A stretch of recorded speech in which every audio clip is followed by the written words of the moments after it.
The Committee on Homeland Security, Subcommittee on Transportation and Maritime Security, and Subcommittee on Border Security and Enforcement will come to order. Without objection, the Chair may declare the committee in recess at any point. The purpose of this hearing is to examine the evolving tactics, geographic patterns, and operational strategies employed by transnational criminal organizations, including Mexican cartels, to exploit U.S. maritime borders for drug smuggling, human trafficking, weapons trafficking, and other illegal activities. We will also evaluate the Department of Homeland Security's interagency efforts, operational posture, and resource allocations for maritime interdiction, with particular emphasis on the U.S. Coast Guard, U.S. Customs and Border Protection, air and maritime operations, and Homeland Security investigations. I would like to thank our colleagues from the Border Security Enforcement Subcommittee for partnering with us on this joint hearing, and I recognize myself for an opening statement.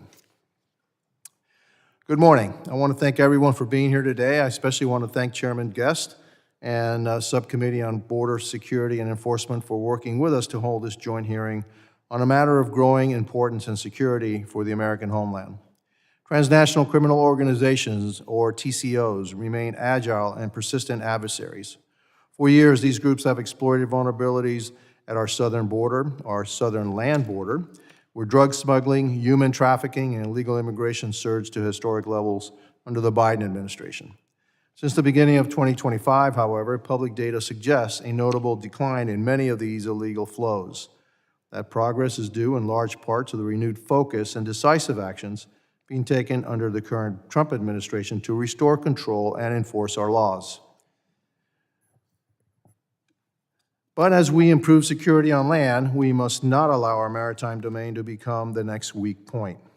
Increasingly, criminal networks are turning to the sea, where vast distances, patchwork jurisdictions, and limited real-time visibility offer TCOs a lower risk of detection and a high reward for moving contraband.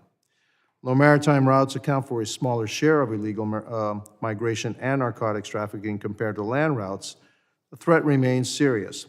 TCOs and other criminal actors are leveraging everything from go-fast boats, fishing vessels, and narco-submarines to container ships and commercial cargo fleets to move cocaine, synthetic drugs, weapons, and human cargo into the United States. The first half of this fiscal year alone, the U.S. Coast Guard has already seized and offloaded more cocaine than it did in all of fiscal year 2024, a clear indicator that illicit maritime activity remains a persistent challenge despite improved enforcement efforts. The scale and sophistication of these operations require an equally coordinated and capable response. As a representative of the Florida Keys and much of South Florida, I know firsthand how vulnerable our maritime borders can be. From the Caribbean to the Straits of Florida and up to the Atlantic coast, our region has long been a strategic target for smugglers and cartels seeking to enter the U.S. undetected. The threat to our ports, shipping routes, and coastal areas is not theoretical. It directly affects the day-to-day security and economic viability and stability of South Florida. Moreover, while most fentanyl still enters the U.S. through land ports of entry, we cannot ignore the possibility that maritime routes are being used to transport precursor chemicals or synthetic opioids manufactured abroad.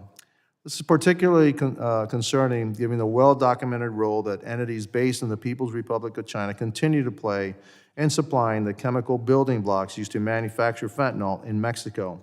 These synthetic opioids are then trafficked into American communities, often with devastating results. Tens of thousands of Americans are dying each year from fentanyl. Beijing is complicit in incentivizing the distribution of these chemicals worldwide, which is responsible for the crisis that now claims the lives of tens of thousands of Americans each year. It is unknown what role, if any, the Mexican government has had in this crisis, as they have failed to stop the flow of these deadly chemicals into the United States. To its credit, the Trump administration has made maritime security a greater priority by investing in interdiction efforts, revitalizing partnerships with key regional allies, and applying needed pressure on adversarial regimes that threaten the safety of the Western Hemisphere. These steps mark a welcome shift in our posture, but as this hearing will show, we must do more. We need a comprehensive maritime security strategy that includes enhanced detection capabilities, more robust interagency coordination, and expanded use of advanced technology to monitor, interdict, and deter illicit maritime activity. Today's hearing is an opportunity to assess how federal agencies are responding to these evolving maritime threats. We will hear from those on the front lines about what is working, where the challenges remain, and what resources or authorities may be needed to close remaining gaps. Thank you again to our witnesses for being here today. I look forward to your insights and a productive discussion of how we can better protect our coasts, our communities, and our country from illicit activity at sea. I now recognize the ranking member, the gentlewoman from New Jersey, Ms. McIver, for her opening statements. Thank you so much, Chairman. Thank you to our witnesses for being here today. Good morning to everyone. Today's hearing provides an opportunity to discuss how Trump's reckless orders are undermining homeland security and making our communities less safe. Over the weekend, we saw Trump federalize the National Guard to respond to protests in Los Angeles and threaten to deploy Marines on U.S. soil against Americans. Trump is using every possible excuse to escalate the situation and manufacture unnecessary confrontations. In January, Trump and Homeland Security Secretary Kristi Noem ordered the Coast Guards to triple its presence at U.S. borders in an attempt to carry out their reckless immigration policy. This redirection of troops to the border comes at great cost to the Coast Guard's other critical missions. At a time when levels of maritime migration are already down due to this administration's essential ending asylum in the United States, the Coast Guard is pulling assets and personnel from around the globe to sit at the U.S. border. Critically, the Coast Guard has redirected deployments from Indo-Pacific and Arctic regions from Congress has invested heavily on a bipartisan basis in the Coast Guard's capacity to counter aggression from China and Russia. Reducing our activities in the Indo-Pacific and the Arctic undermines our long-term strategic interests and ultimately makes us less safe. Worse yet, the Trump administration is diverting the Coast Guard's limited aviation fleet to assist with deportations. The Coast Guard is flying immigrants internally within the U.S. to relocate them to staging areas for deportation. This is not the Coast Guard's mission. I repeat again, this is not the Coast Guard's mission. These flights place major strain on our Coast Guard aviation fleet, which already struggles to meet the service's needs. Many Coast Guard aircrafts are from the 80s and 90s and suffer major maintenance and reliability issues. Instead of replacing the oldest planes and helicopters in the fleet, Secretary Noem is looking to acquire a new $50 million Gulfstream jet to replace one of two she already has available for her use. Coast Guard aircraft were already available for the service to use less than 70% of the time before accounting for the new demands this administration is making. These planes and helicopters are essential to the Coast Guard's mission, from search and rescue to drug and migrant interdictions. Operating flights in service of other agencies' missions is the last thing the Coast Guard needs. Of course, the Coast Guard is not the only agency diverting resources to deportations above all else. The list of agencies reportedly taking personnel away from their primary mission to focus on deportation goes on and on, from Customs and Border Protections, Homeland Security Investigations, the Federal Bureau of Investigations, the U.S. Marshals Service, the Drug Enforcement Administration, the Bureau of Alcohol, Tobacco, Firearms, and Explosives, the State Department's Diplomatic Security Service, and the Internal Revenue Service. These agencies are all pulling resources from their missions to help deport immigrants, the vast majority who are non-violent, contributing members of our communities. When it comes to undocumented immigrants, it does not matter if they are elderly grandparents, sick children, or Cubans, Haitians, or Venezuelans seeking refuge from violence. Trump's orders are to try to deport them all, no matter the law and no matter the cost. Is this really what the American people want? I have my doubts, for sure. To those watching this hearing, I ask you, are you hoping the government will find and save you if you are stranded on a roof during a hurricane season? I think you do. But sorry, under Trump, the Coast Guard plane that would otherwise help might be busy flying law-abiding immigrants away from their communities. Are you hoping the government will investigate wealthy tax cheats and make them pay their fair share? I'm sure you hope so. But sorry, under Trump, many of the agents who are supposed to do that are busy deporting local farmers, construction workers, community leaders, and caregivers. Are you hoping federal agents will investigate and stop the worst of the worst drug traffickers, armed smugglers, human traffickers, and even child abusers? I'm sure you do. But sorry, under Trump, many of the agents who are supposed to do that are busy deporting your friends and your neighbors. Those are apparently the federal government's priorities with Trump and Republicans in charge. I want to thank our witnesses again for being here, and I look forward to today's discussion. With that, I yield back. Thank you to Ranking Member McIver. I now recognize the chairman for the Subcommittee on Border Security Enforcement, the gentleman from Mississippi, Mr. Guest, for his opening statement. Thank you, Mr. Chairman. I want to start by responding to the opening statement of Ms. McIver. And I want the record of this committee to be crystal clear that I and my fellow Republicans, that we strongly condemn the senseless violence and lawlessness that we have watched unfold in California since last week. I want to commend the brave men and women of our state, federal, and local law enforcement, as well as our National Guardsmen and our United States Marines who have stepped up at a moment's notice to restore order and to protect America from chaos while we reaffirm the rule of law. It is a sad state of affairs when simply enforcing long-standing immigration law is used to justify violent riots, and even more sad that the far left is standing not with law enforcement, but with rioters and with illegal aliens. Today's hearing provides an opportunity to examine the Department of Homeland Security's efforts to deter, detect, and disrupt illicit maritime activities that have threatened our national security and have undermined the rule of law. I want to thank each of our witnesses for appearing today. Your expertise in your field is vital as we examine the challenges and as we seek to find solutions in securing America's vast maritime domain.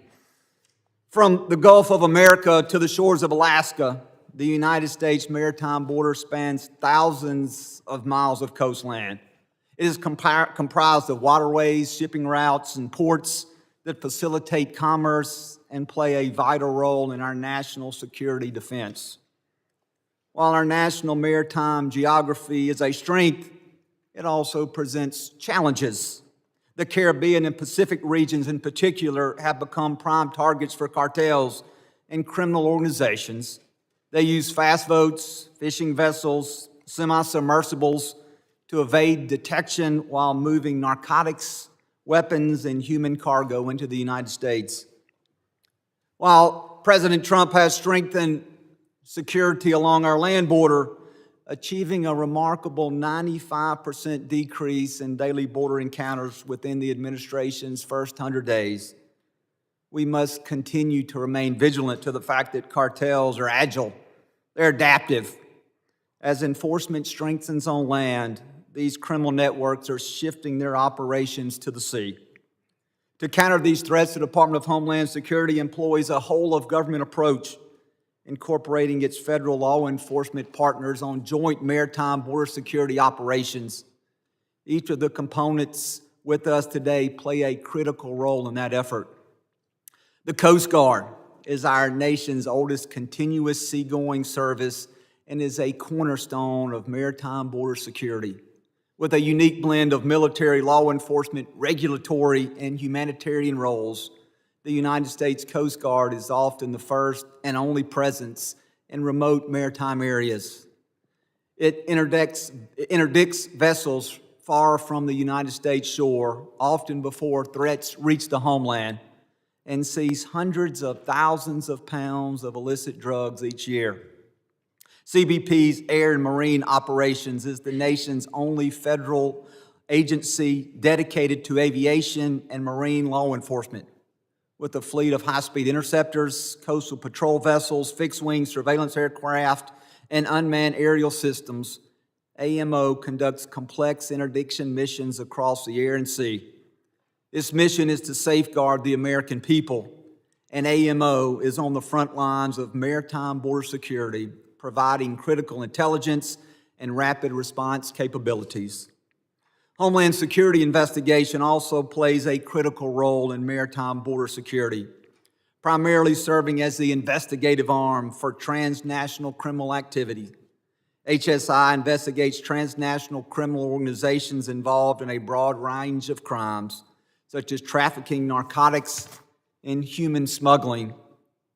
This is truly a team effort, with each agency bringing in a unique skill set. Success also relies on us working with our international partners.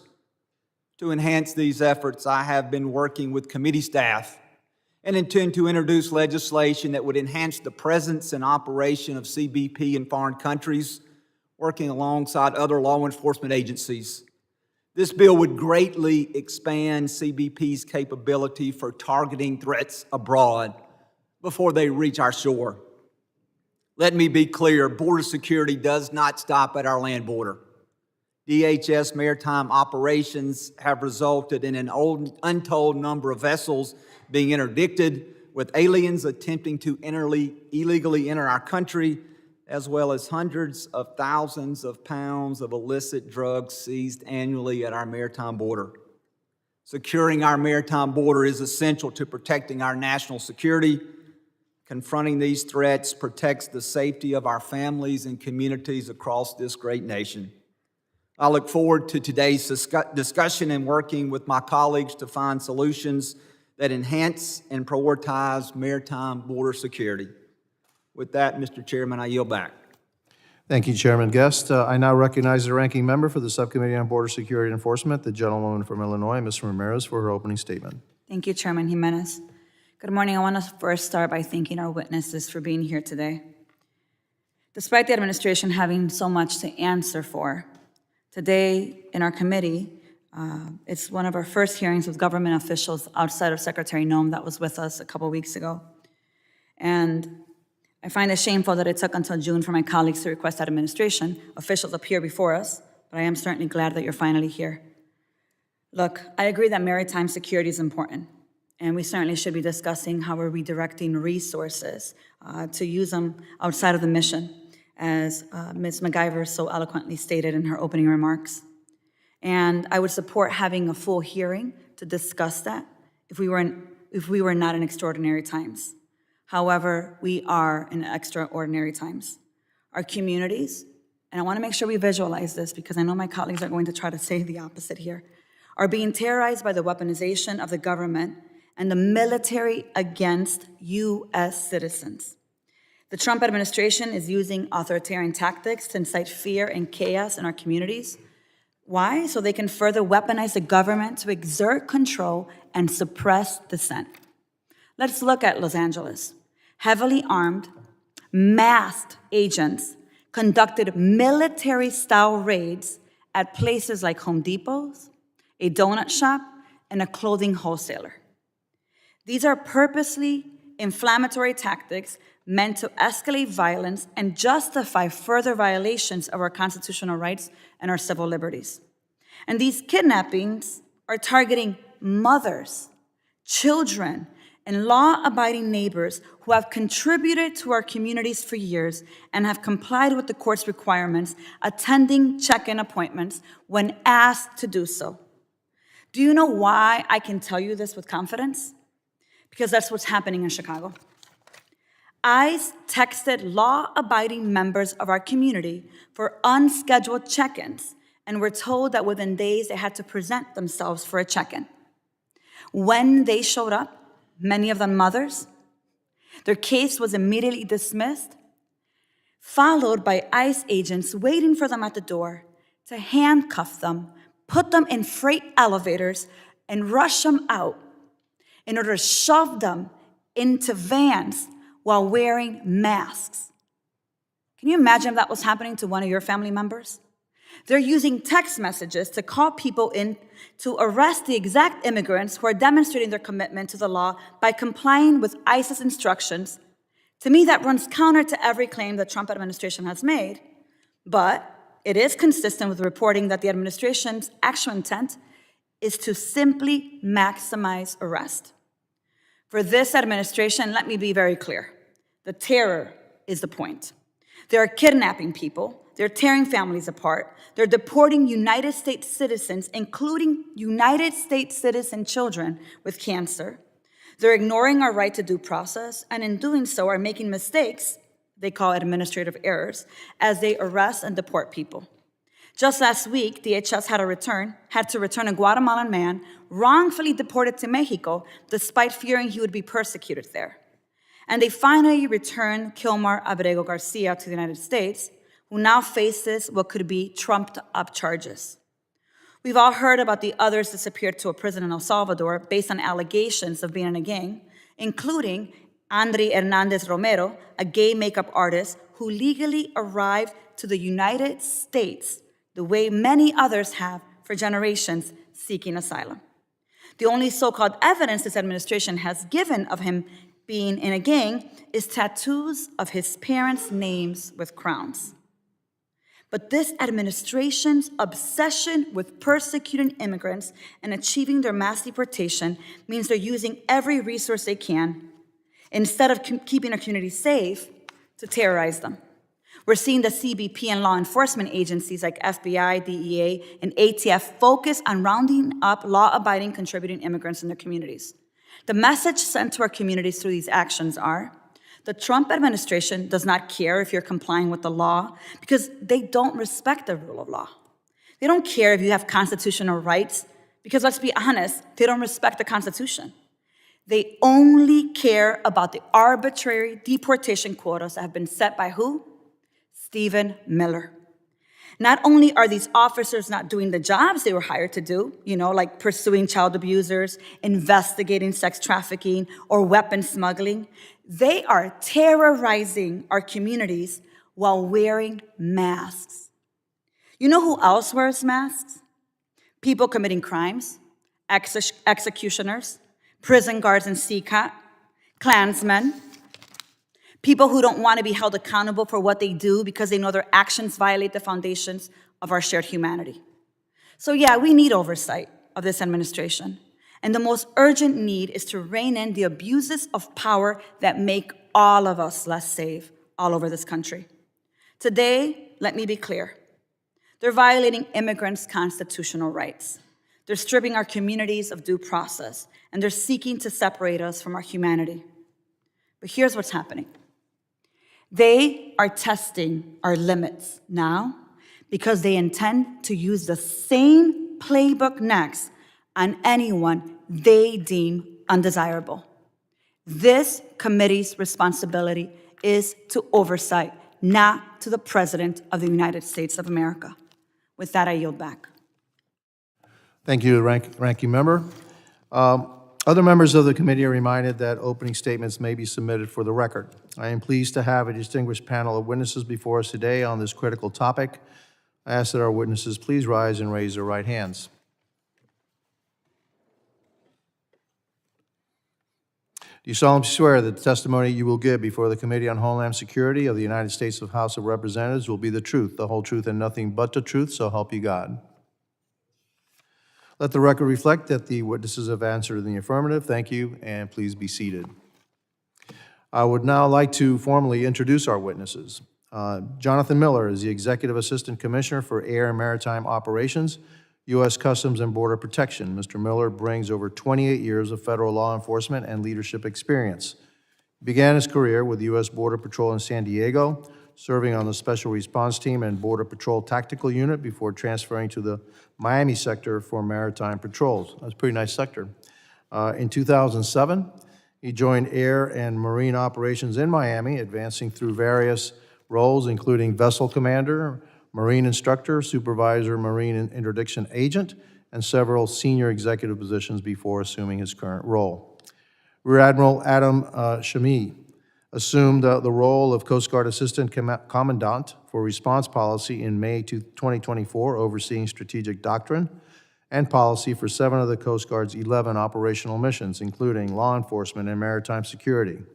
In 1996, graduate of the Coast Guard Academy, Rear Admiral Shami has commanded 3 Coast Guard cutters and served on 3 others, conducting operations from the Bering Sea to the Arabian Gulf His prior ashore assignments include Commander of Sector Key West, Chief of Congressional Affairs, and Coast Guard Liaison to the House of Representatives.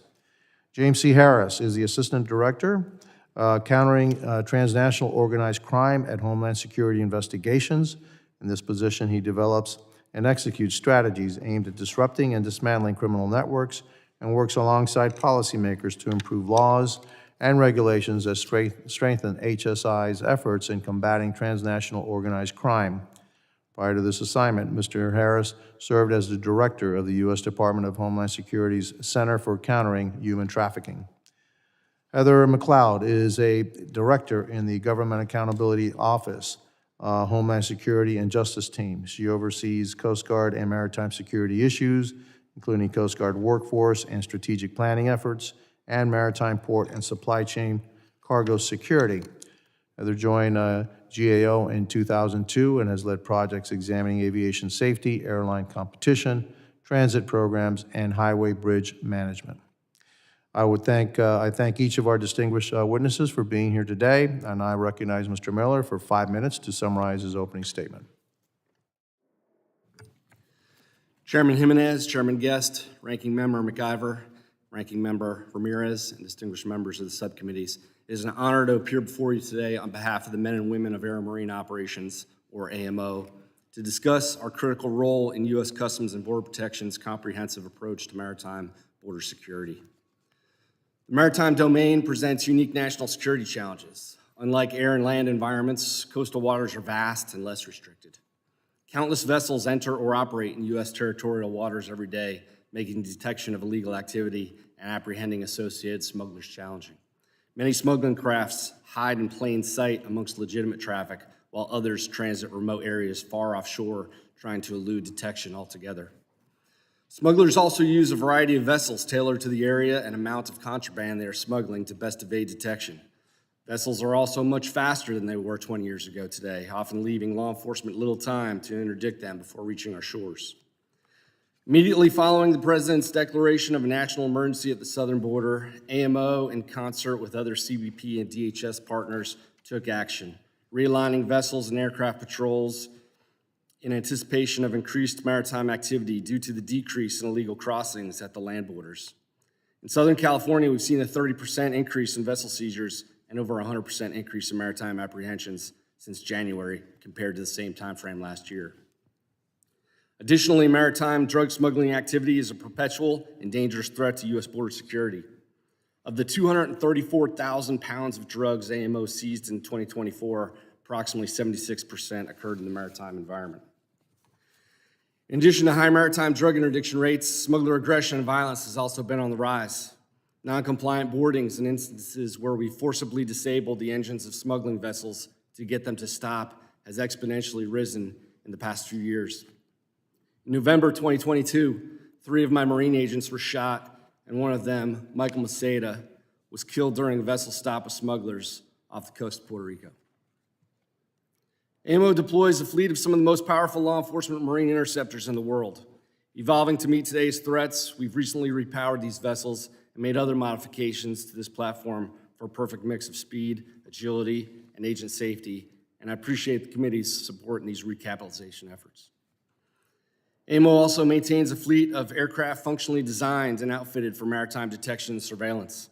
Our P-3s, Dash 8s, and MQ-9 UAS aircraft are capable of long-range, high-endurance CONUS and no-CONUS patrols, while the Super King Air 350 further expands aerial surveillance in the littorals of the United States and the Caribbean. AMO is heavily invested in a variety of tethered aerostats, towers, and tactical systems, providing radar and sensor capabilities, significantly increasing our domain awareness along our littoral borders and the maritime approaches around the continental United States, Puerto Rico, and the U.S. Virgin Islands. Artificial intelligence and machine learning play a critical part in filtering nefarious from legitimate traffic activity, and we've had success in using this technology to build algorithms identifying patterns to filter the sheer volume of traffic. Once again, I'd like to thank the members of this committee for supporting these critical efforts and further acquisitions that will ultimately enable 24/7 domain awareness of prioritized maritime littoral approaches. The scale and complexity of countering drug trafficking and human smuggling in the maritime environment requires partnerships and collaboration. In addition, the U.S. Coast Guard, AMO, routinely works with federal, state, local, and foreign partners and has been one of the largest contributors of flight hours to Joint Interagency Task Force South, supporting counter-narcotics operations in the vast 42 million square mile source and transit zones. With few exceptions, AMO's Maritime Law Enforcement Authority is limited to customs waters, or 12 nautical miles from the coastline of the United States. CBP continues to work with Congress on legislative changes to extend the customs waters from 12 to 24 nautical miles. This extension of law enforcement authorities would enable AMO to expand patrols, increasing our ability to save lives at sea, conduct counter-narcotics operations, support our partners, and carry out the border security mission. Thank you for the opportunity to testify today, and I look forward to answering your questions. Thank you, Mr. Miller. I now recognize Rear Admiral Shami for 5 minutes to summarize his opening statements. Good morning, Chairman Jimenez, Chairman Guest, Ranking Member McIver, Ranking Member Ramirez, and members of the committee. I request that my written testimony be submitted for the record. Without objection. Thank you, sir. Thank you for your enduring support for the Coast Guard and the men and women who volunteer to serve. The Coast Guard is busier than ever and laser-focused on border security. Following the President's declaration of a national emergency at the southern border, the Coast Guard surged aircraft, cutters, boats, and people. We tripled our force laydown, and we made it clear that our highest mission priority was to achieve full operational control of the maritime border. The Coast Guard works closely with the DoD Joint Force, DHS components, and the U.S. Interagency. Together, we synchronize operations with the singular goal to protect our territorial integrity and our nation's sovereign interests. I'd like to highlight 3 ways we control, secure, and defend our U.S. borders and maritime approaches. First, we deter and interdict illegal aliens attempting to reach the United States by sea. The aliens typically depart countries like Haiti, Cuba, the Bahamas, and Mexico, but they vary in nationality from across the globe. They use everything from handmade wooden boats to sail freighters to speedboats to sport fishers to jet skis. Frequently, these smuggling ventures are organized by transnational criminal organizations, or cartels. In the past 5 months, we've interdicted almost 1,000 illegal aliens. The second way we defend our U.S. borders is by going toe-to-toe with the cartels who smuggle drugs into our country. This fiscal year, our crews have removed 160 metric tons of cocaine and detained over 300 smugglers. This past February, we surpassed the amount of drugs we removed in all of fiscal year 24. The cartels are working hard, but our Coast Guard crews are working harder. The interdiction of cocaine matters because the same cartels who smuggle cocaine produce and smuggle fentanyl. Once we detain the smugglers, we work with our partners and the intelligence community to determine who these criminals are and how and where these cartels operate. Cocaine is the cash crop for cartels. Their huge profits from cocaine fund other nefarious activities like human trafficking, weapons smuggling, and production of synthetic drugs. Fentanyl remains the leading cause of drug-related deaths in our country, but cocaine still kills upwards of 25,000 Americans every year. The third way the Coast Guard defends our border is at our ports and waterways in both physical space and cyberspace. The United States is home to 361 commercial ports that facilitate $4.6 trillion in commerce. $4.6 trillion in commerce each year. Our ports create incredible economic opportunity, but they also present a significant risk if not properly hardened. We work across the intelligence community and with partners like Customs and Border Protection to identify and mitigate those threats. Our Coast Guard men and women are doing a great job, but our efforts are not sustainable. We are at the lowest state of readiness since World War II. To overcome this crisis, Secretary Noem has directed us to transform the Coast Guard into a more agile, capable, and responsive force. Without change, the Coast Guard will fail, and we will not fail. The Secretary's plan to revolutionize the Coast Guard is called Force Design 28. Under this plan, and with the support of Congress and the administration, we will transform from the top down. We will establish a service secretary like the other military services. We will streamline command and control to make us more agile, a more agile fighting force that empowers our operators to make decisions.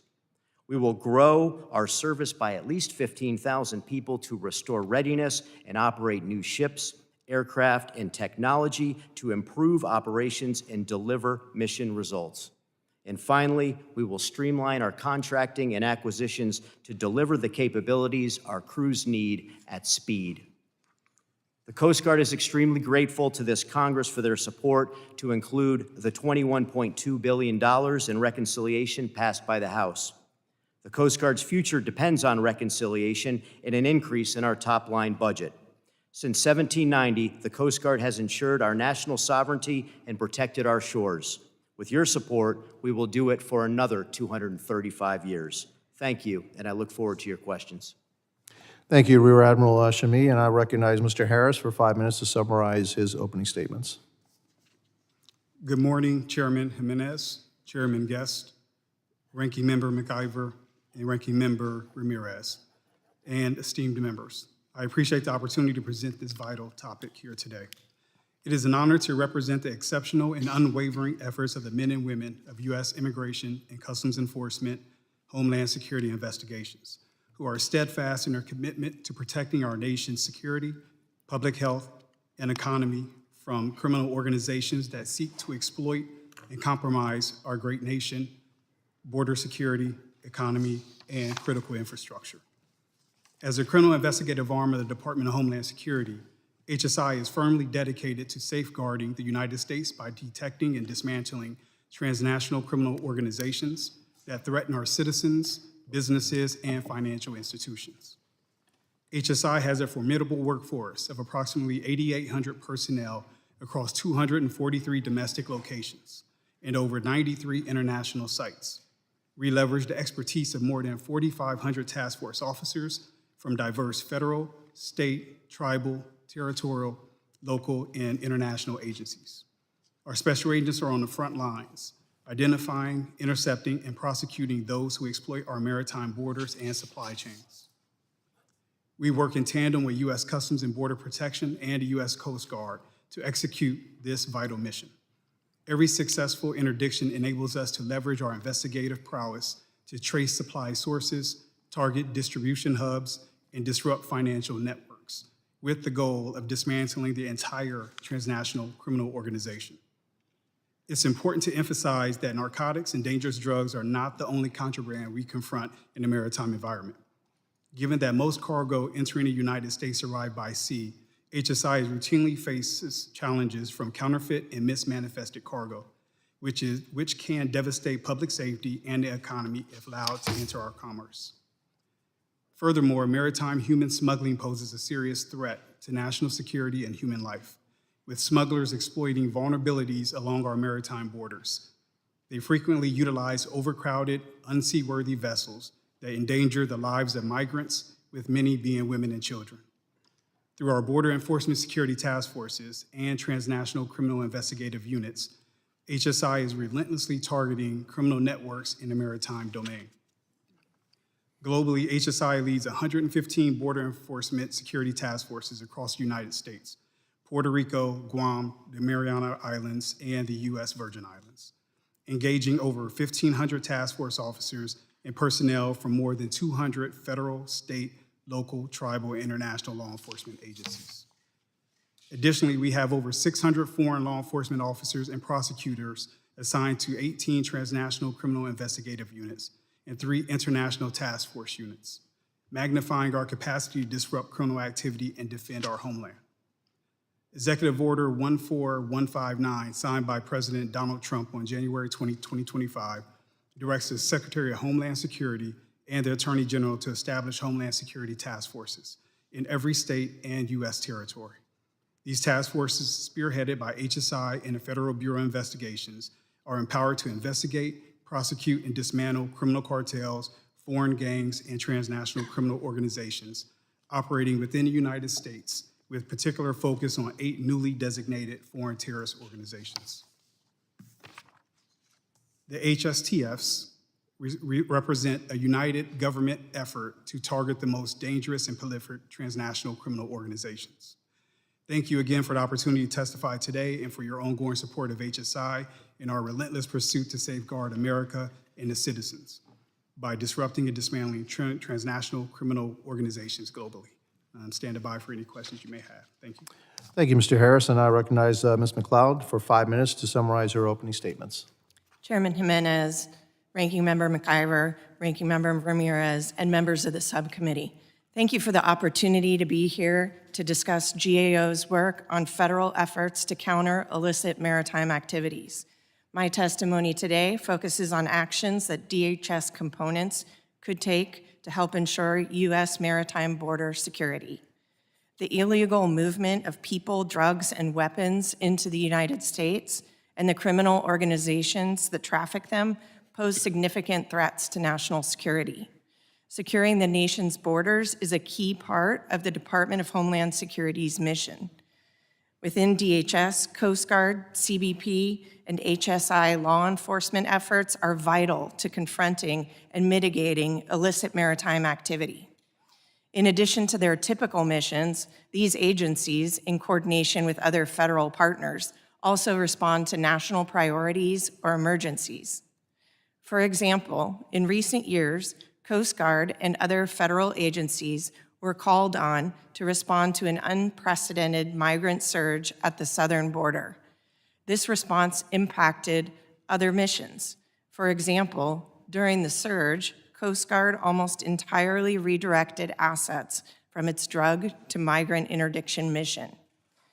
Whether shifting priorities or surging to respond to a crisis or emergency, there is an impact on mission balance, assets, and personnel tied to these federal efforts. Resources surged to respond to a crisis are not available for other missions, and people and assets can become stretched. Additionally, GAO has identified coordination and operational challenges that may hinder these efforts. For example, we examined DHS task forces that coordinate to detect and monitor the trafficking of illicit drugs being smuggled on non-commercial maritime vessels, mainly on southern borders. Our work in 2019 and 2024 has shown that task forces have not consistently assessed their efforts. This is essential for making decisions about priorities and resource allocations. We have 7 recommendations pertaining to task forces that remain unaddressed. Illicit maritime activities also occur in the Arctic region, including potential conflict with Russia or China, or illegal fishing. The Coast Guard plays a key role in Arctic policy, implementation, and enforcement. But we found in August 2024 that the service does not have a way to measure progress on its Arctic efforts. Our prior work has also found that Coast Guard faces significant operational challenges balancing trade-offs among its assets and personnel across missions. As Coast Guard prioritized deploying assets for its migrant interdiction in recent years, it conducted fewer drug interdiction operations. Other missions were similarly impacted. The conditions of the assets the Coast Guard manages for all of its missions have been in a state of decline for decades. Our work has shown that the cost of maintaining these assets is increasing at the same time that their availability is decreasing. Declining availability of these assets and delays in acquisition of their replacements can affect Coast Guard's ability to conduct missions. Our recommendations address how Coast Guard can better manage asset challenges and acquisition programs for new vessels and aircraft. DHS law enforcement components also face personnel challenges. The Coast Guard exceeded its recruiting goal in 2024 for the first time in 5 years by taking actions such as increasing recruiting offices, marketing, and outreach efforts. Despite these efforts, the Coast Guard remained about 2,600 enlisted members short of its workforce target. CBP has also fallen short of staffing targets for its law enforcement position in recent years. In September 2024, we reported that CBP has taken action to strengthen its recruitment, hiring, and retention efforts. For example, each of CBP's operational components have offered recruitment incentives for law enforcement positions. In conclusion, while DHS and its components play a vital role in confronting and mitigating illicit maritime activities, it faces challenges in carrying out these missions effectively. Actions are needed to ensure effective oversight and management of assets and personnel. Addressing our open recommendations in these areas will help ensure that the department and its components are operating effectively and efficiently using available resources to carry out these missions. This completes my prepared statement, and I'd be pleased to respond to any questions you may have at this time. Thank you, Ms. McLeod. Members will be recognized by order of seniority for their 5 minutes of questioning. I now recognize myself for 5 minutes of questioning, and I'll go right to you, Ms. McLeod. What I got from you is that the Coast Guard needs more ships, more people in order to carry out their missions because they're stretched thin right now. Pretty much? Yes, the Coast Guard has a history of making do. There are acquisition programs that are in place, but as I mentioned, those are currently delayed. There are workforce shortages across the Coast Guard, and although they met their recruiting goals, there remains a workforce shortage. Thank you. Admiral Shami, the reconciliation bill has how much more for the Coast Guard that will help, I guess, in this endeavor, try to give the Coast Guard the resources and the personnel it needs to carry out its mission? Yes, sir, we're grateful for the $21.2 billion in the House-passed reconciliation, sir. And you're confident that with that and also the reconfiguring, reimagining of the Coast Guard, that the Coast Guard will be better able to carry out its mission in the future? Yes, sir, a combination of the reconciliation plus an increase in annual top line. That's critical for us to be able to get over some of the lingering issues like shoreside infrastructure, the buildings that our crews operate out of. Fair enough. Mr. Harris, the cartels that, were the cartels the same cartels? Are they involved both in drug trafficking and human trafficking? Yes, the same cartels are involved in all those. So is most of the human trafficking you're seeing, are they somehow paying the cartels in order to be trafficked, or do you see people just ad hoc getting into a boat trying to make it to the United States? Both. You see people going about it on their own, but you also see people utilizing transnational criminal organizations. Are they the same cartels that were working on the southern border? Yes, same cartels. So they're on the southern border and they're also at sea. Are they Mexican in origin? Are they Colombian in origin? Where do they come from? A lot of them are in Mexico. Okay, but the cocaine is actually produced Colombia, Peru, so, and it somehow gets to the Mexican cartels and they're the ones that distribute it? Is that the way that the operation works? That is correct. All right. During the Biden administration years, when we had thousands and thousands and millions of illegals crossing through the southern border, were most of those people paying the cartels to cross the border? I don't think most of them. I think people were paying cartels and people were doing it on their own through family, friends, or people in the community. And how much were the cartels making from the human trafficking during those years? Investigations suggest that you can make a couple thousand per person. So how much were they making? Were they? I mean, our estimation was they were making $1 billion a month. Is that far off? I'm not sure about that. Fair enough. Okay, so let's go now to China and the precursor drugs or chemicals for fentanyl. What kind of success have we had in interdicting those precursor chemicals from reaching? I guess it goes to Mexico, offloaded in Mexico, and then goes to the cartels who create the fentanyl and then ship it across the border, and that fentanyl is killing Americans. Is that right? That is correct. We've had a lot of success in that area, seeing the chemical precursors coming from Asia to Mexico and then find its way to the United States. Where's the success? I mean, the success is we've decimated, at least in FY25, I'll speak to that. In FY25, we decimated 13 clandestine labs in Mexico that was ran by some of the cartels. yeah, but those are the labs. I'm talking about the ship that's coming with the chemicals from China. Do we interdict any of those at all? Or they all land in a Mexican port, and then the chemicals are then shipped to the cartels? No, we interdict those as well. You do? But how much of that, what percentage of that do you think you're interdicting? I'm unaware. I can take that back. Okay. Well, we're surprised if I tell you that the Chinese actually incentivize the companies that produce the precursor chemicals for fentanyl that kills tens of thousands of Americans. They incentivize them with tax breaks in China as long as they're for export, but they're actually illegal inside of China. So if they do that, would lead you to believe that somehow this is done on purpose? That the Chinese are actually sending this stuff on purpose to kill Americans? With China, they have been a good partner in this quest to stop the chemical precursors as well. How can you say that when they're actually incentivizing the companies to create the chemicals that are only used for the creation of fentanyl? We've had success working with them, the government of China, as well as Mexico, in trying to stop some of this. In trying to stop them. We're not very successful at that, though, are we? We've seen some success. Fair enough. My time is up. I now recognize the ranking member for her 5 minutes. Thank you so much, Chairman.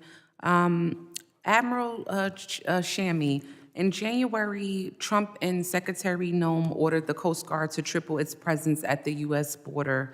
However, despite some of our requests, the Coast Guard has not provided us information on exactly where the service has redirected assets and personnel from.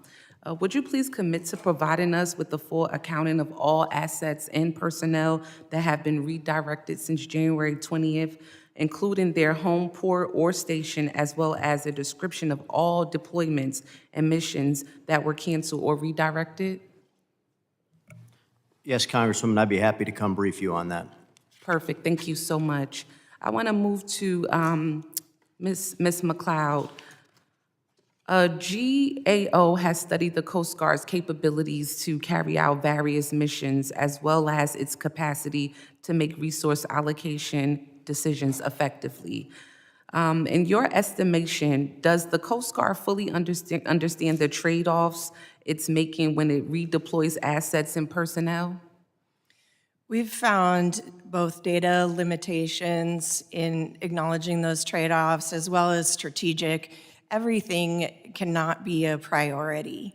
And the Coast Guard, as I said, has a history of making do without accounting for the various trade-offs among these 11 missions and various national priorities. It's a scattershot approach.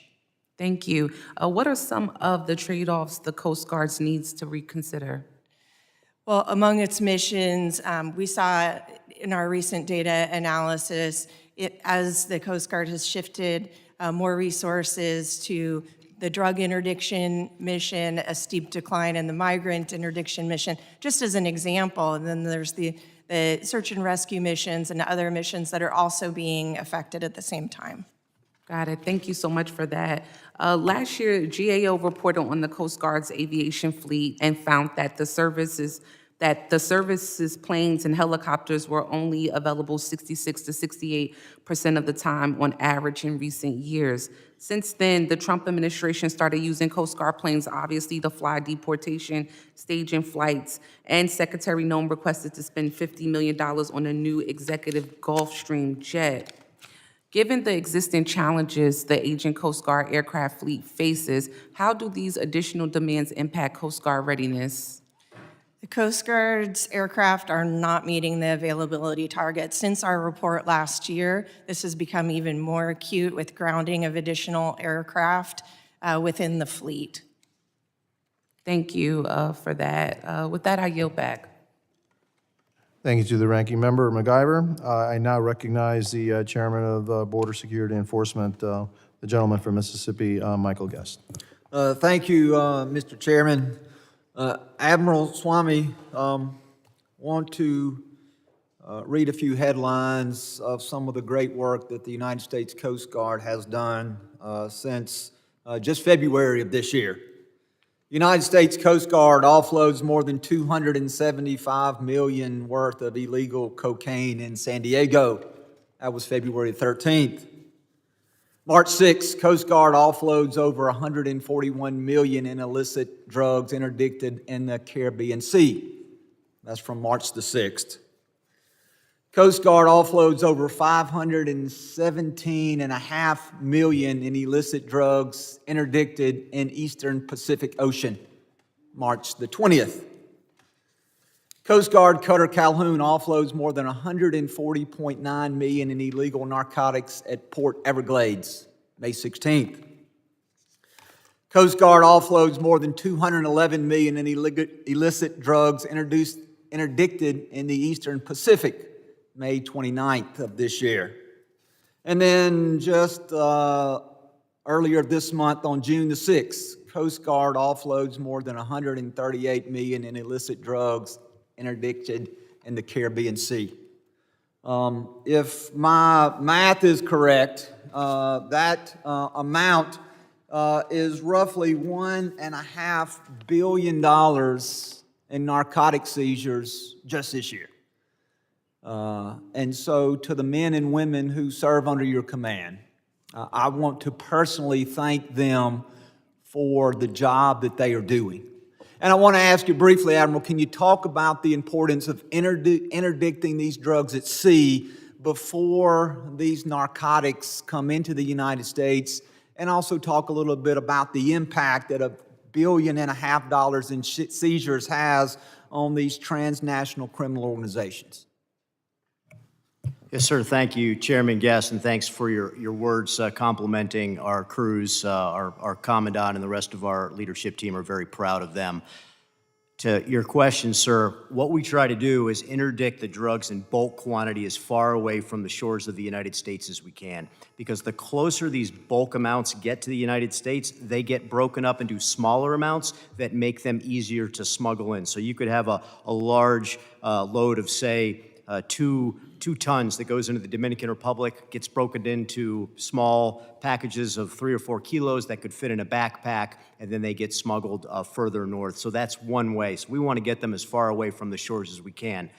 The value in that is that those billions of dollars that you said, sir, that's the cash that fuels the cartels. So all of the other nefarious activities that they're doing, human smuggling, weapons smuggling, sex trafficking, you name it, that cash fuels it. These are polycrime organizations. They don't care what they're doing as long as it makes them money.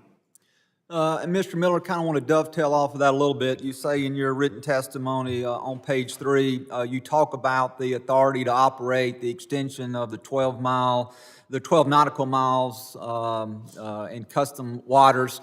The Admiral just spoke a little bit about the benefit of interdicting these narcotics or those individuals who are smuggling individuals in the country. The greater that you can extend that outside the United States border, the more opportunity you're going to have to be successful. And so I want to talk a little bit and ask you to please speak on that, about the importance of that extension to the 12 nautical miles. Thank you, Chairman, and thank you for your support in these efforts. Yes, the Customs Waters Bill extending the customs waters from 12 to 24 nautical miles, it modernizes customs law with the speed of vessels these days. It increases the area that we can patrol, where we make interdictions and save lives. We've drafted this legislation in collaboration with the Coast Guard. It gives us interdiction parity at sea, so we may better assist each other. And if Congress were to grant you that authority, would that make our community safer by the fact that you would be able to have an expanded area in which you have law enforcement authority? Thank you, Chairman. Yes, it would. It would increase our interdictions, like the Admiral said, identifying and interdicting these narcotics loads before they get closer to shore and break up into smaller loads. Also with human trafficking as well. The farther out we can identify these before they get close to highly congested areas is easier to interdict. Thank you, Mr. Chairman. I believe I'm out of time, so I yield back. Thank you, Chairman Guest. I now recognize the ranking member of Border Security and Enforcement, the gentlewoman from Illinois, Ms. Ramirez. Thank you, Chairman. Mr. Harris, you represent ICE's Homeland Security Investigations as the Assistant Director for Countering Transnational Organized Crime, correct? That is correct. Thank you. Mr. Harris, do you assess that Tren de Aragua is engaged in transnational organized crime, yes or no? Yes. Mr. Harris, is HSI responsible for investigating Tren de Aragua, which includes collecting and providing intelligence about who is and is not a gang member for ICE enforcement and removal operations? Yes, we do investigate Chandria Wagwa. Okay, and yes or no, are the tattoos part of that assessment? It can be. Okay. So I want to ask you a few questions. These are some real-life examples. If someone has a tattoo with hands praying, are they a gang member, yes or no? I have to know more about that Okay. than just a tattoo. So let me ask you then another question. What about someone with an autism awareness tattoo? Are they a gang member? I would have to know more about the situation than just a tattoo. I would also agree with that. So let me ask you a question. What about a crown tattoo? Yes or no? A crown with a soccer ball? Same thing, I would not have to know more about the situation. Mr. Harris, I'm going to ask you again for the record here. What about a tattoo across their chest, perhaps? I would have to know more about the situation. Our Secretary of Defense, Pete Hegseth, here. Okay. Mr. Harris, are you aware of any instances in which relying on tattoos has resulted in wrongful ICE arrest or deportations? Are you aware? I oversee transnational organized crime as far as deportations or removals. So you're not aware? I'm not Well, thank you, Mr. Harris. Well, according to several resources, including an occasion, the administration has demonstrated that they have not done enough research and investigation. In addition to Andre Hernandez Romero's wrong gang tattoos, they said, of his parents' name with crowns, Neri Alvarado Borges had a colorful tattoo of an autism awareness ribbon for his 15-year-old brother. Jersey Reyes Barrios had a tattoo of a soccer ball with a crown, a tribute to the logo of his favorite soccer team, Real Madrid from Spain. And like them, there were so many more. I just showed you a number of them. DHS has wrongfully detained and deported immigrants and asylum seekers, all based on arbitrary point system that DHS has created. They call it the Alien Enemy Validation Guide. Having a tattoo accounted for 4 points of the 8 needed deemed deportable. Their point system reflects a long legacy of using arbitrary criteria of predefined characteristics to profile, criminalize, marginalize, and punish. The DHS tattoo system reflects the same racist, arbitrary, ignorant activities of this administration's forebears. We make court decisions about the freedom of Black people based on hair. In Hudgens versus Wrights, hair was determined to reveal Black identity more than skin color. We targeted children in indigenous communities who were native cultural attire and sent them to boarding schools. We said anyone with long hair in the 60s was a radical and a communist. We identified gang members using baggy clothes, specific color combinations, and certain hat positioning in the 90s. You see, over and over again, the government has proven that it can't be trusted with expeditious systems of justice based on arbitrary criteria defined by bigoted assumptions about people. Each of these arbitrary systems end up reflecting the worst of our biases. That's the point this administration may revel in, but I, for one, am not comfortable with sloppy, radicalized biases condemning people to a life in CCOT. You see, we can have the constitutional tool to do better. It's called due process. It's actually the only way to ensure that we minimize administrative errors and that arbitrary characteristics and bigoted assumptions do not ruin people's lives. And it's why it's so important that when we're having these conversations in this committee, that we understand that what we use to determine who we deport, who we don't, why we violate due process, when we violate due process, that it has real life consequences. And that our constituents, our children are watching. The idea that they deported parents at a kindergarten graduation this past week is unconscionable. I want to make sure that I remind people of that. And with that, Chairman, I yield back.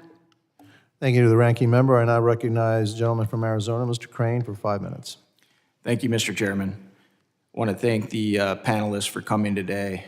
I know you guys came here to testify about maritime activities in U.S. waters.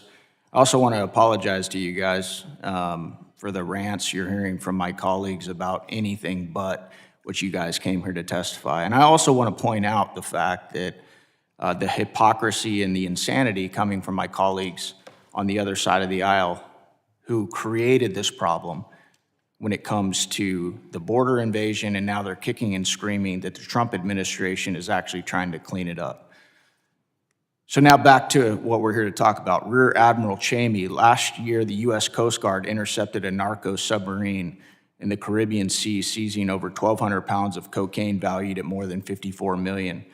This semi-submersible vessel designed to evade detection is a stark reminder of the emerging sophisticated methods employed by drug cartels to infiltrate our border. My question to you, sir, is how many of these narco submarines has the Coast Guard encountered in the last 5 years?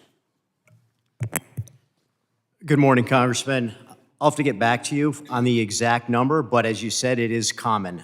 The cartels, the transnational criminal organizations, they get more sophisticated in the ways that they will try to smuggle drugs, so they use a variety of vessels. And one of those, as you said, is to use a submarine. Are they buying these submarines from other foreign states? Are they making them on their own? Do you have any intelligence on that? They typically build them themselves on land and then push them into the water. Okay. Admiral, have you seen the cartels utilizing drones, either subsurface or aerial drones out at sea? I have not seen them myself, but we are aware that the transnational criminal organizations do operate drones, and it also presents a threat to our crews at the land border. Admiral, what new technologies, unmanned underwater vehicles, sonar nets, or satellite tracking are being deployed to detect these types of narco submarines before they make it to our shores? So we're using a couple different types of technologies right now. One of them is an unmanned aircraft that we fly off our national security cutter. We've been using the Scan Eagle for some time. We're still operating that. And then we're starting to field a new vertical lift system called the VBAT. And what that enables us to do is get that up in the air for anywhere from 12 to 18 hours, longer than we could typically fly a manned aircraft.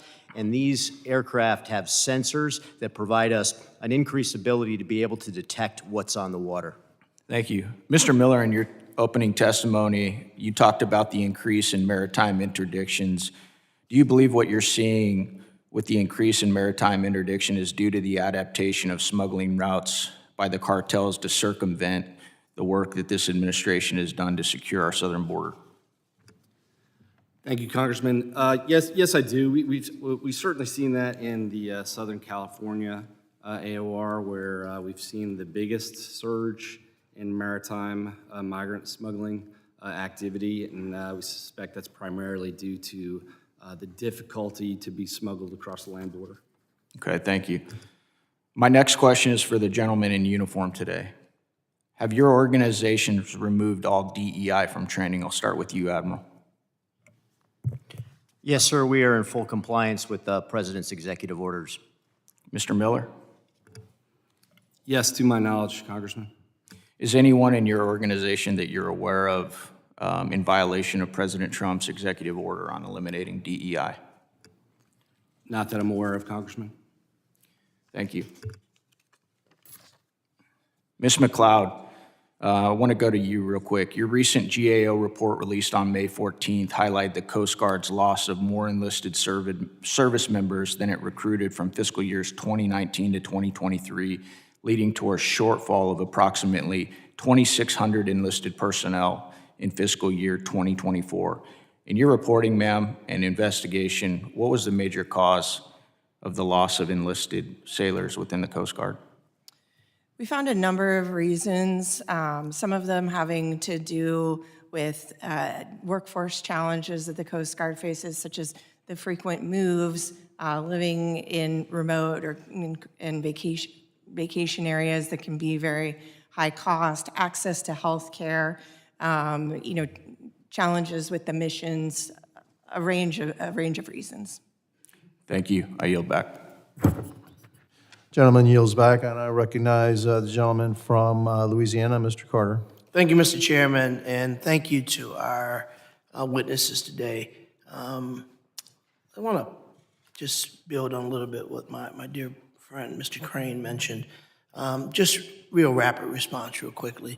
Do any of you feel that diversity has hurt your operations? Starting on the far end, sir. Thank you, Congressman. Just a yes or no. Has diversity hurt your operations? No, Congressman. Thank you. Admiral? We're very proud of our diverse workforce, sir. Thank you. I second that. Very proud of our workforce. Ms. McLeod? We also are very proud of our diverse workforce at GAO. Thank you. So I just find it difficult when my colleagues on the other side of the aisle somehow demonize the word diversity as if it's a bad word, as if there's something wrong with having diversity, equity, or inclusion in creating a broad swath of opportunities for individuals of varied backgrounds. So I just wanted to put that in the record that we have to stop demonizing diversity as if it's some kind of a bad word.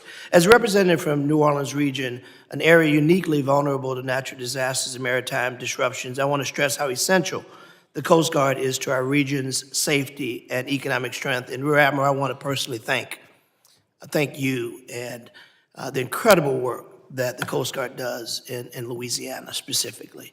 After Ida, you guys were instrumental. I can't say thank you enough for the incredible work of the men and women who were Johnny on the spot, who responded to the issues in the New Orleans region, in the Louisiana region.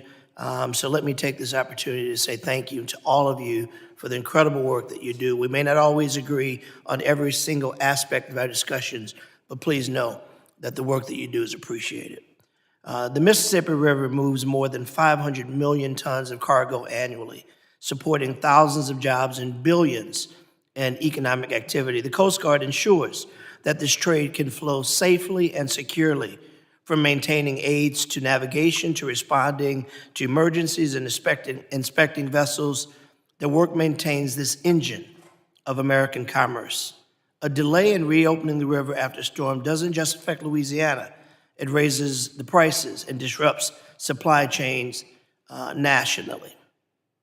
In addition to relying on the Coast Guard for hurricane response and maintaining maritime commerce, the Coast Guard helps counter illegal, underreported, and underregulated fishing. Illegal international fishing undercuts U.S. fishermen, flooding the market with cheaper, untraceable, often unhealthy, sometimes through human trafficking and slave labor, undercutting our opportunities to provide resources to the world, as our fisheries are the flow for the rest of the world. That's why we must be cautious about policies that shift or pull Coast Guard away from these core missions, diverting personnel to other missions. This becomes a real issue. Rear Admiral Adam Shamey, could you share with me how often do you use the NOAA forecasters to predict and to address storms that are coming or inclement weather on people that you may be out to save? Thank you, Congressman, and thanks for the kind words about our crews. We take great pride in responding to the hurricanes and being some of the first on scene. So we partner with across the interagency and across the government to get our weather information. We don't get it from just one singular source. We monitor, we just started last week, and we'll continue into the fall till the end of hurricane season to track storms when they first start forming close to Africa and in the South Caribbean, and make sure we're ready when they make landfall. If we don't have an NOAA, I understand that there are multiple outlets that are used. How does that impact you? Sir, we certainly find value in working with NOAA, and I would just say that we'll continue to do the best we can. Got it. We should always endeavor to give you more resources, not fewer. Ms. McLeod, according to GAO's research, what impacts can we expect the diversion of Coast Guard resources have on its efforts to affect hurricane response, countering illegal, underreported, and unregulated fishing. We are now in the middle of hurricane season, a time that arguably we should be giving you all the resources to protect life, property, and assets of the federal government, and most importantly, of those most vulnerable people. I know that I'm over. Can you quickly just share with us an answer to that? The Coast Guard uses its assets and people for multiple missions, so any focus that they're shifting to would take away from other priorities. Any mission Gentleman's that time has expired. takes away from the priorities of the Coast Guard. Gentleman's time has expired. Time has expired. Thank you very much. I now recognize the gentlewoman from South Carolina, Ms. Biggs. Thank you, Mr. Chairman, and thank you to our witnesses for being here today. I would just like to start off personally thanking each of you for your role and your dedication to your jobs and your duty. And my first question is for Mr. Harris. What impact do sanctuary jurisdictions have on maritime and port security? And do you feel that cracking down and enforcing the law on sanctuary jurisdictions would help secure our land as well as our maritime borders? Well, HSI, investigative entity, we enforce any violations of U.S. customs laws and U.S. immigration law. We, the border, the sanctuary cities, we haven't seen, from an HSI, well, from a criminal investigator point of view, we haven't really seen any issues in what we're doing on our job. We have seen that on other parts of ICE enforcement removal operations, they're having some issues with enforcing some of their laws in different jurisdictions. Okay, thank you. So given that, and this question is also for you, given that an estimated 80% of fentanyl seized at the U.S. ports of entry between fiscal years 2019 and 2024 was trafficked by U.S. citizens, and considering President Trump's recent designation of certain cartels as foreign terrorist organizations, what concrete actions are being implemented against those found to be aiding, abetting, or directly working for these terrorist organizations? It's the same thing that what we've always done as far as investigating people or threats. Like I said, we investigate violations of U.S. customs law, U.S. immigration law, and we go after those people. Whether we interdict shipments along with our partners, we trace funds. We trace illicit proceeds that these criminal organizations or these people acquire from contraband. We do that, and we arrest them and prosecute them. So we do exactly what we've always done. Thank you so much, Mr. Harris. As a proud member of Border Security and Enforcement and Transportation and Maritime Security Subcommittees, I've seen firsthand the absolute necessity of fully equipping our federal agencies with every tool that they need to secure our nation. That's why I'm introducing two vital pieces of legislation that directly confront the rampant involvement of U.S. citizens in cartel drug trafficking and the severe national security threats posed by radical sanctuary cities. My first bill, the Mobilizing Against Sanctuary Cities Act, it's simple. No federal taxpayer dollars will flow to jurisdictions that refuse to uphold American law.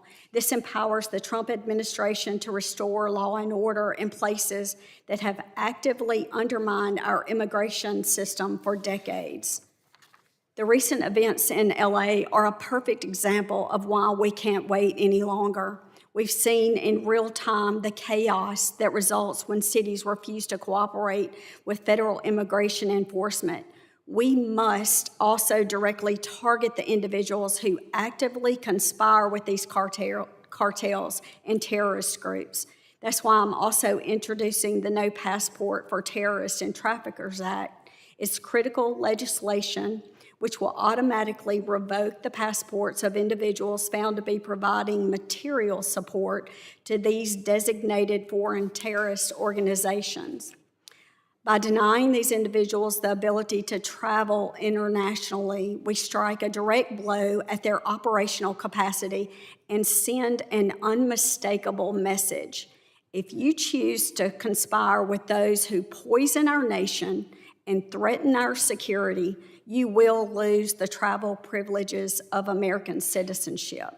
This isn't just about policy debates. It's about the safety and security of everyday Americans, like in the 3rd District of South Carolina that I represent. This is why we can't wait any longer.